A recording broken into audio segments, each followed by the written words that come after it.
A'udzubillahi minasyaitonirrajim. Bismillahirrahmanirrahim. Uhayyikum tahiyatan islamiyah, tahiyatan ahlil jannah. Assalamualaikum warahmatullahi wabarakatuh.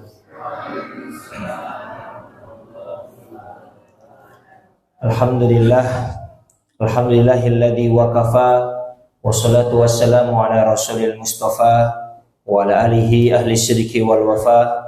Rabbi syrah li sadri wa yassir li amri wahlul 'uqdatam min lisani yafqahu qawli, amma ba'd. Alhamdulillah, pada malam hari ini kita dapat berkumpul di masjid yang insyaallah penuh berkah ini. Semoga jamaah yang rawuh pada malam hari ini Allah berikan kesehatan. Semoga yang menjawab amin Allah berikan keluarga yang sakinah mawaddah warahmah, anak yang soleh dan solehah, rezeki hal berkah dan melimpah ruah. Dan semoga Allah Subhanahu wa taala menerima amal ibadah kita di syurga. Amin amin ya rabbal alamin. Pripun kabare jamaah sedaya?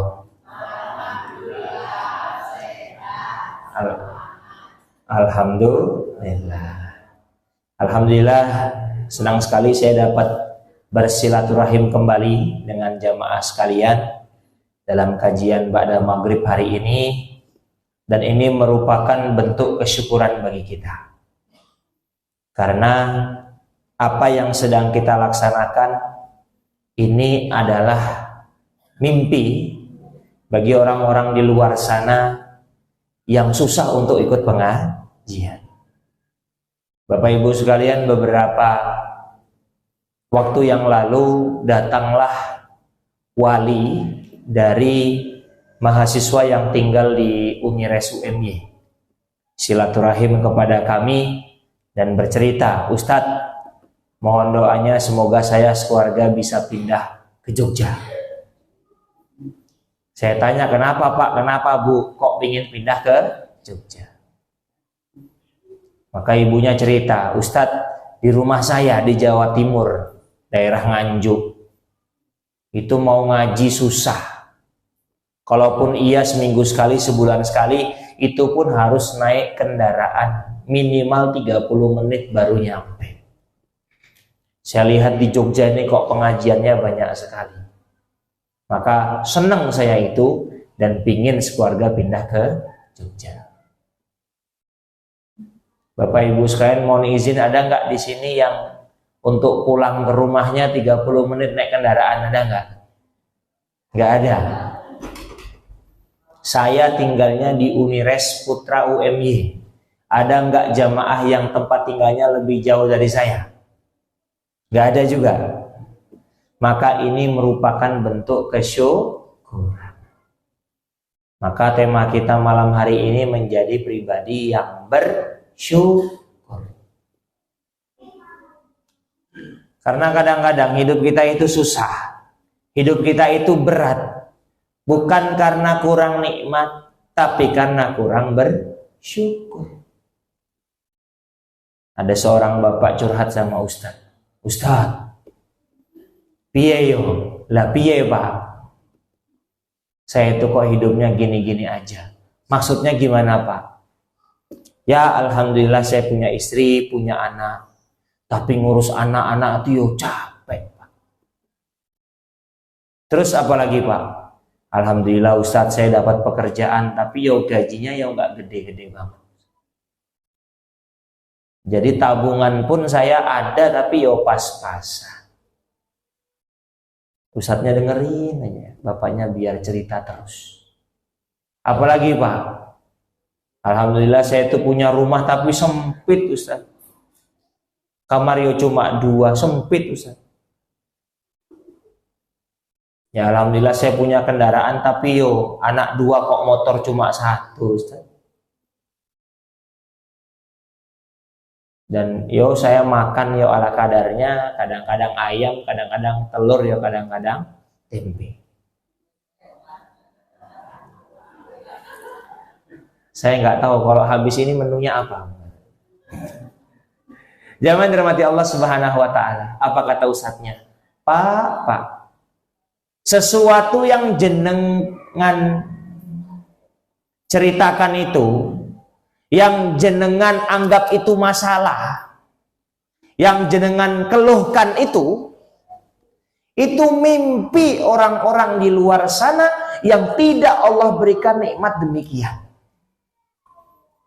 Bapak bersyukur punya istri banyak, itu mimpi laki-laki di luar sana yang sampai sekarang masih jomblo.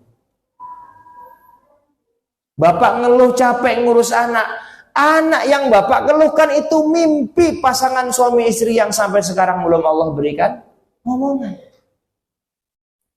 Bapak ngeluh punya pekerjaan. Pekerjaan bapak itu mimpi jutaan orang di luar sana yang gak punya pekerjaan. Ini kan data terbaru 10 juta generasi Z itu nganggur Bapak Ibu sekalian.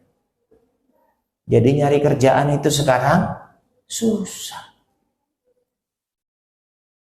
Tempat tinggal yang Bapak keluhkan itu mimpi orang-orang di luar sana yang sampai sekarang belum punya tempat tinggal. Tabungan yang Bapak keluhkan itu mimpi orang-orang yang gak punya tabungan. Makanan yang Bapak keluhkan itu adalah mimpi orang-orang di luar sana yang gak bisa makan.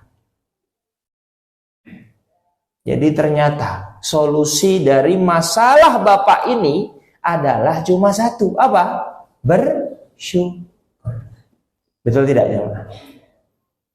Bahkan kata Allah dalam Quran, la in syakartum la azidannakum. Jadi rumusnya tuh kalau bersyukur Allah tambah nikmatnya. Wala in kafartum, apabila kita kufur, apa kata Allah? Inna adabi lasyadid. Azab Allah itu amat sangat pedih. Berarti ada dua pilihan, syukur ditambah nikmatnya, kufur dapat azab. Kira-kira milih mana? Syukur atau kufur? Itu bukan pilihan. Orang normal pasti milih syukur. Sama kayak madu dan racun. Milih madu atau racun? Kok ibu-ibu heboh maksud? Ini nggak bahas kemana-mana Bu. Madu atau racun? Yo madu. Lebih baik dikasih madu daripada dikasih racun. Setuju tidak? Setuju nggak Bu? Setuju, orang dikasih madu. Bukan di madu Bu. Masya Allah. Heboh aja itu. Jamaah dirahmati Allah Subhanahu wa taala, maka kalau bersyukur Allah tambah nikmatnya. Punya anak, alhamdulillah, nambah anaknya. Punya kendaraan, alhamdulillah, nambah kendaraannya. Betul. Dapat rezeki, alhamdulillah, nambah rezekinya. Punya istri, alhamdulillah, nambah nikmatnya, jumlahnya. Nikmatnya mungkin dulu cerewet, sekarang lebih pendiam, kan mungkin loh mungkin. Walaupun kayaknya sih enggak gitu ya. Jamaah dirahmati Allah, bersyukur itu membuat hidup kita jauh lebih nikmat.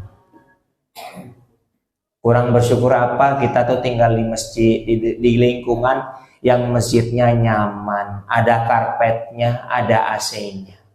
Betul tidak? UMY itu masjidnya nggak ada karpetnya, nggak ada AC-nya di UMY itu. Di masjid ini ada. Nikmat kalau disyukuri, ada pengajiannya. Setiap apa pengajiannya? Kalau seminggu berapa kali pengajian di sini? Ini setiap minggu bukan Pak? Iya setiap minggu. Enak. Ngaji pada maghrib tuh pas. Ya nggak? Nggak kemalaman, nggak kelamaan. Karena azan Isya selesai. Betul tidak? Iya. Ustadznya pun nggak akan bablas. Saya itu kadang-kadang kalau ngisi pengajian ya bablas. Kecuali pengajian ba'da maghrib sama pengajian menjelang berbuka puasa, itu nggak akan bablas itu. Jamaah dirahmati Allah Subhanahu wa taala, nikmat hidup ini kalau kita isi dengan kesyukuran. Jadi istilahnya daripada mengkufuri apa yang belum ada, lebih baik mensyukuri apa yang sudah. Punya anak kok bandel, capek ngurusnya, alhamdulillah Allah berikan keturunan. Enak. Jadi dengan bersyukur hidup itu lebih nikmat.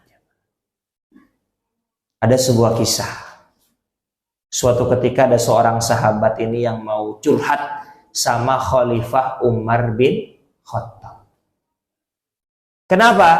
Karena istrinya suka cerewet lah kasarnya begitu. Suka ngomel gitu. Mau dilaporkan ke Khalifah Umar bin Khattab. Loh kok sampai depan pintu Umar bin Khattab, sahabat ini mendengarkan Umar bin Khattab lagi diomelin sama istrinya. Jadi bapak-bapak nggak usah heran, jangankan bapak. Umar bin Khattab ini manusia yang demit tuh takut sama Umar bin Khattab. Tapi Umar bin Khattab diomelin sama istrinya. Maka dengar itu sahabat ini nggak jadi lapor. Kenapa? Yo ngapain lapor orang Umar aja diomelin sama istrinya. Tapi suara sendalnya sudah terdengar oleh Umar bin Khattab. Dipanggil itu. Ya fulan ta'al sini. Kenapa kok nggak jadi lapor? Ceritalah ini sahabat. Ya Amirul Mukminin, wahai Umar bin Khattab, saya ini mau melaporkan istri saya cerewet. Loh kok sampai sini jenengan diomelin sama istri? Ya nggak jadi. Apa kata Umar bin Khattab? Ketika istriku sedang ngomel, yang kufikirkan bukan dia yang sedang ngomel, tapi alhamdulillah saya punya istri.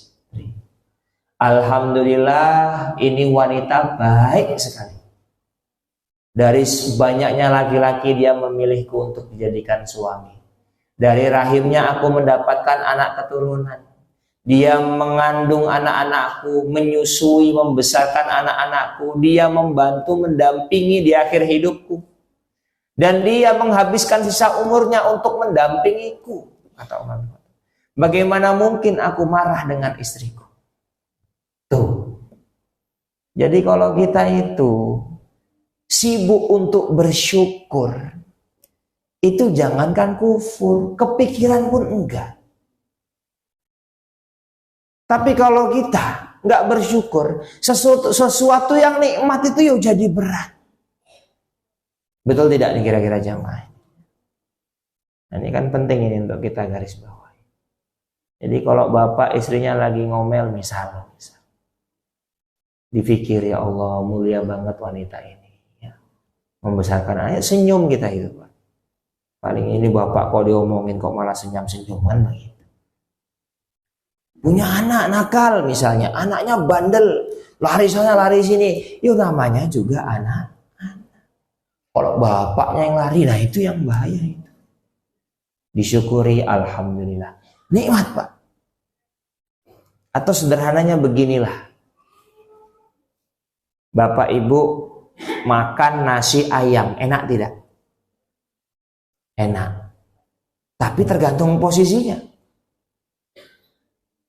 Nasi tempe itu akan lebih enak daripada nasi ayam kalau dimakannya ketika berbuka puasa.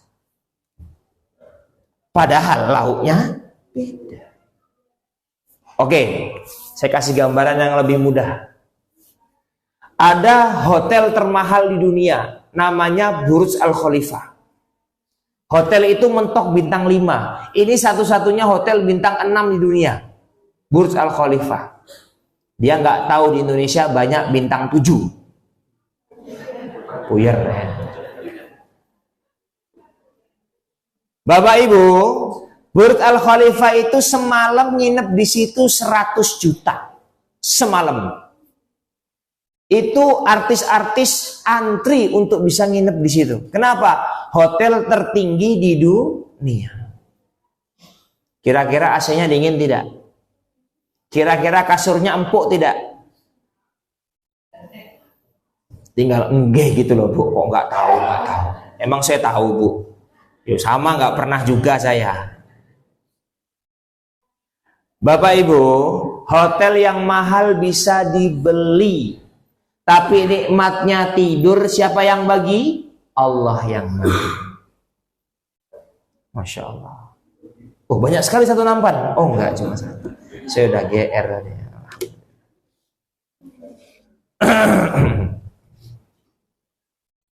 Makasih ya.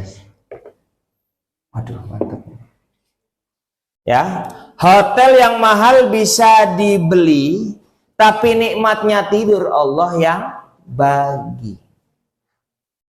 Jangan-jangan orang yang tidur di hotel bintang 6 tadi itu tidak lebih nikmat tidurnya daripada seorang petani yang nyangkul dari pagi, siang-siang di bawah pohon beringin dia tidur.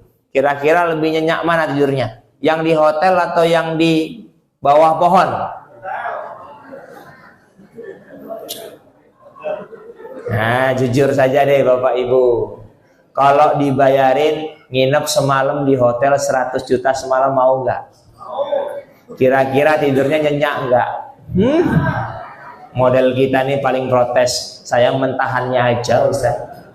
Betul. Bahkan ada yang nggak mau tidur. Lah kok nggak mau tidur Pak? Lah gimana Ustaz? Kalau semalam 100 juta per menit 1 juta ya Ustaz. Nah, karena di depan kita sudah ada teh dan snack, mari kita nikmati dengan bersama membaca basmalah. Bismillahirrahmanirrahim. Monggo Bapak Ibu disekecaaken, silakan.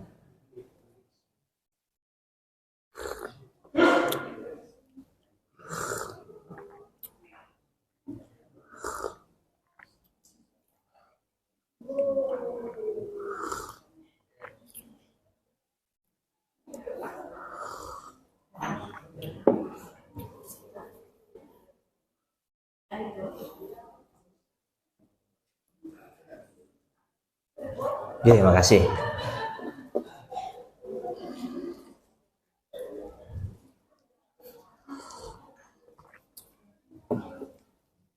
Santai mawon dilanjutkan makan snacknya, saya lanjutkan pengajiannya. Santai Pak. Ini mau tak habisin semua tapi yo kalau tak habisin nggak jadi ngaji kita. Ini saya sudah hampir 15 menit loh ceramah ini. Kerasa nggak Pak? Kerasa nggak Bu? Enggak, saya sangat kerasa. Baik, kita lanjutkan. Hotel yang mahal bisa dibeli, tapi nikmatnya tidur Allah yang bagi. Bapak Ibu pernah makan di restoran yang sekali makan puluhan juta rupiah? Pernah nggak? Sama, biasa aja jawabnya. Kira-kira ada nggak restoran yang puluhan juta sekali makan? Ada nggak? Restoran yang mahal bisa dibeli, tapi nikmatnya makan Allah yang bagi. Jangan-jangan orang yang makan di restoran yang mahal tadi itu lebih nikmat, tidak lebih nikmat daripada seorang petani tadi yang nyangkul dari pagi, siang-siang istrinya dari rumah bawa nasi, tempe, sayur terong pakai sambal dan teh anget yang kuenter. Kira-kira lebih enak mana? Petani di sawah atau orang di restoran? Yang jawab restoran tuh nggak pernah makan di restoran. Ya, model-model kita nih kalau makan di restoran, apalagi disuruh bayar sendiri, pahit. Seenak-enaknya itu yo caper ratu ya, ratuku, atau rasah bayar. Jadi Bapak Ibu, inilah pentingnya punya hati yang selalu bersyukur. Sederhananya gini loh, ini saya ada teh, Saya ngaji dapat teh anget, alhamdulillah dapat teh anget, diminum enak gak? Nikmat. Tapi kalau dapat teh lagi, boyo es degan atau apa gitu, diminum tehnya enak gak? Kurang. Kenapa? Karena hati kurang bersyukur. Bapak Ibu, ini penting saya sampaikan. Ibarat orang yang bersyukur itu hatinya akan luas. Jadi hidup ini berat atau tidak bukan terkait hidupnya, tapi terkait hati kita. Ada seorang murid curhat kepada gurunya, "Pak, hidupku ini susah, berat hidupku ini." "Yang benar kamu Mas." "Iya Pak." "Coba sini tak kasih tahu." Ambil gelas diisi air putih. Gurunya ngambil garam 1 sendok, dimasukkan ke dalam gelas, diaduk. Muridnya disuruh minum. Gimana rasanya? Asin. Kemudian gurunya bawa muridnya keluar sekolah. Di belakang sekolah ada telaga, airnya jernih dan murni. Bukan garam 1 sendok, garam 1 plastik, dituangkan semua, diaduk. Gelas tadi disuruh ngambil air 1 gelas, disuruh minum. Ini biar jamaah tuh bisa meresapi ceritanya begitu. Minum, gimana rasanya? Asin nggak? Enggak. Seger nggak? Seger. Padahal garam yang dicemplungkan lebih banyak. Berarti yang membuat air segar itu apa? Ya tadi, kalau hati kita sesempit gelas, nggak usah banyak-banyak, garam 1 sendok ya udah bikin asin. Tapi kalau hati kita seluas telaga, itu garam 1 karung pun nggak akan kerasa. Itulah gambaran orang yang hatinya selalu bersyukur dengan orang yang tidak pernah bersyukur. Dan ternyata kebahagiaan itu bukan karena materi kok. Kebahagiaan itu ya dasarnya dari hati. Makanya kata Quran, ala bidzikrillahi tatma'innul qulub. Dengan mengingat Allah itu hati tenang, Bapak Ibu. Ada seorang tukang sol sepatu. Jadi ada anak muda, pekerjaannya sol sepatu. Zaman itu dia itu pekerjaannya sol sepatu sama ini Bapak Ibu, nyemir sepatu. Dulu itu kan ada ya pekerjaan nyemir sepatu, karena kan dulu namanya ngantor kerja itu kan pasti sepatunya pantopel. Jadi biasanya dia nangkring di pinggir halte, ada bapak-bapak yang sambil nunggu bis, dia semir sepatunya. Kalau sekarang kan udah sepatunya udah model-modelnya macam-macam kan begitu. Tapi kan kalau dulu begitu. Nah, si tukang sol sepatu ini terkenal orangnya riang. Tiap ketemu orang senyum, monggo, monggo. Ya, senyum itu kan ular Bapak Ibu. Pernah ketemu orang di jalan nggak kenal, tahu-tahu dia senyum. Apa yang kita lakukan? Senyum balik, nggih, monggo, monggo, gitu. Akhirnya monggo terus kan begitu. Jadi si tukang sol sepatu ini senyum terus. Kalau nggak ada orang dia nyanyi. Ya namanya orang happy kan begitu. Nyanyi ya, kalau nggak pokoknya seneng aja. Kayak hidupnya tuh nggak punya beban begitu. Kayak nggak punya masalah begitu. Ya kayak jamaah ini kan wajah-wajahnya kayak nggak punya masalah begitu ya. Tapi utang ada mungkin ya. Nah, di dekat rumah dia itu ada seorang bapak kaya raya, rumahnya tingkat 3, mobilnya mewah, orang paling kaya di situ.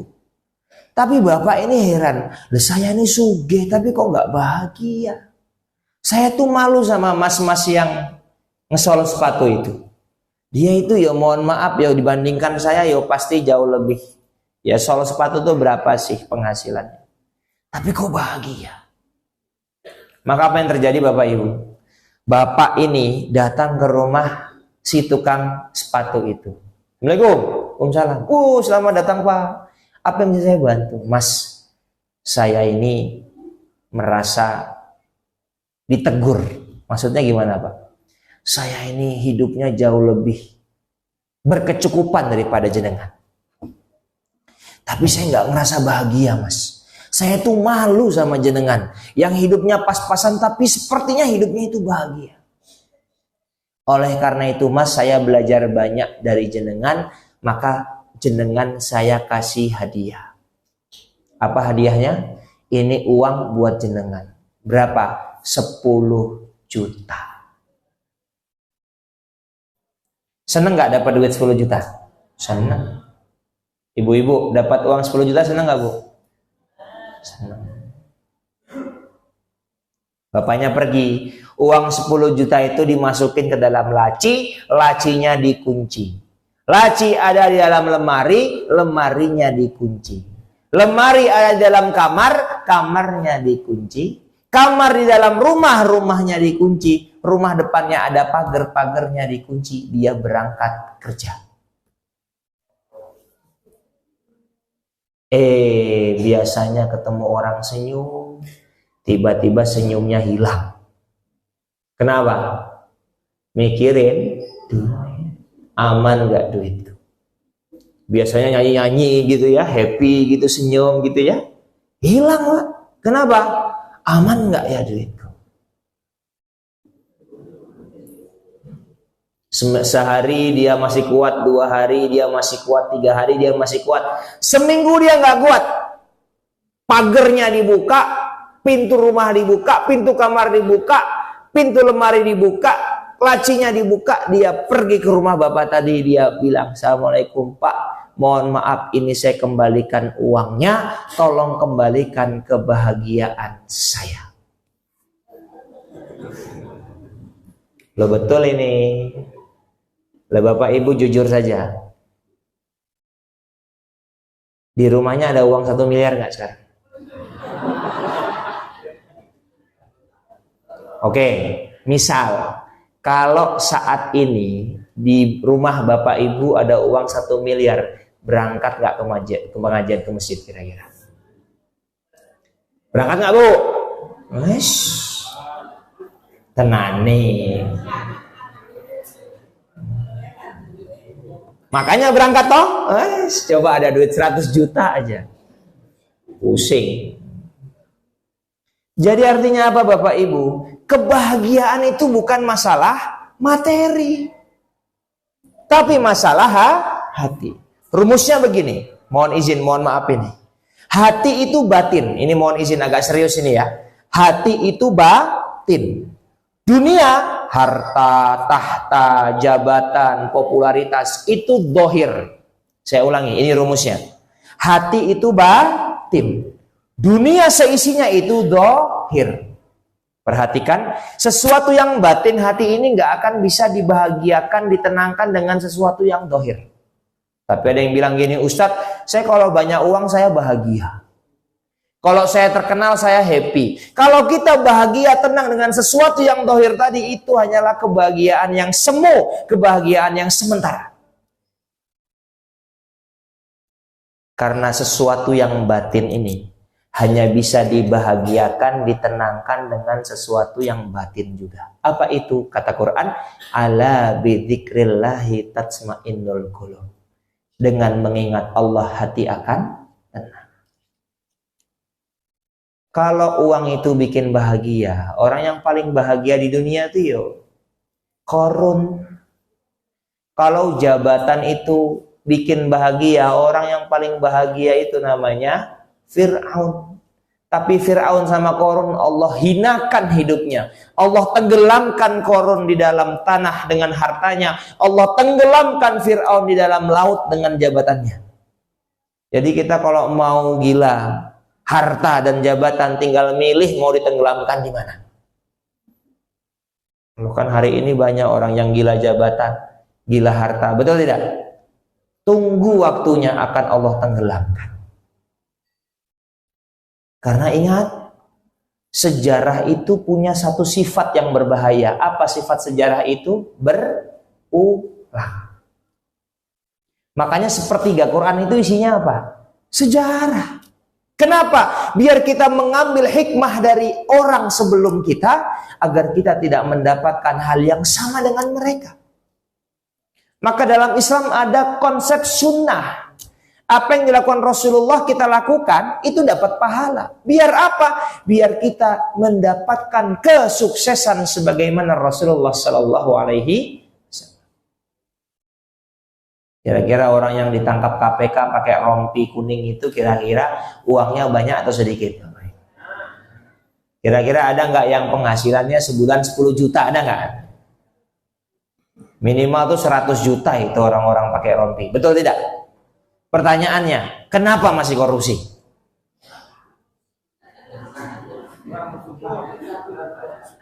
Kurang banyak.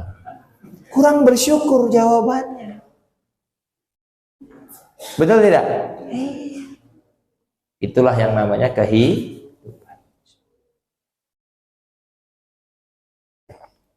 Maka penting bagi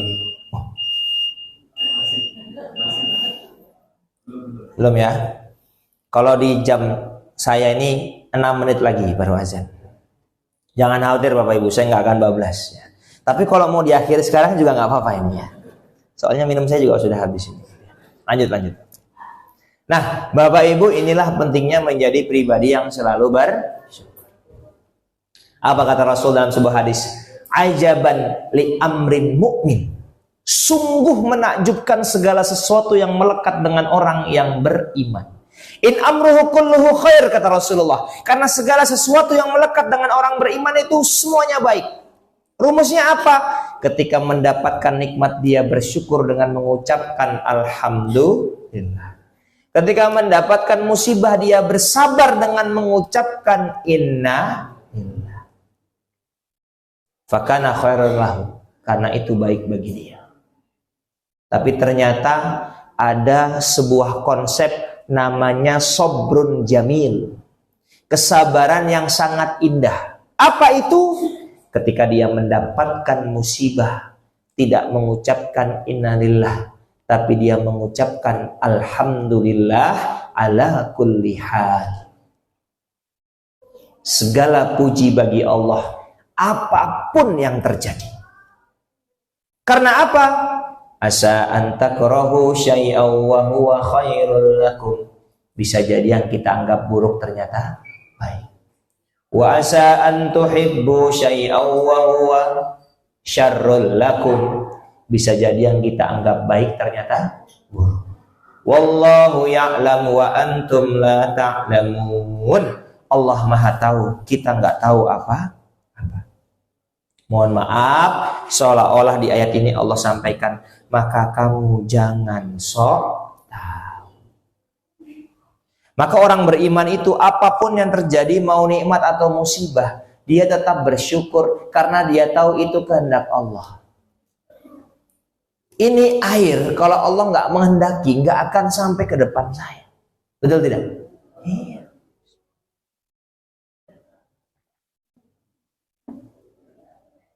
Jadi Umar bin Khattab mengatakan hal yang menarik Bapak Ibu sekalian. Aku tidak peduli dengan apapun yang terjadi kepadaku, mau baik atau buruk. Kenapa? Kata Umar bin Khattab, karena dua-duanya kehendak Allah.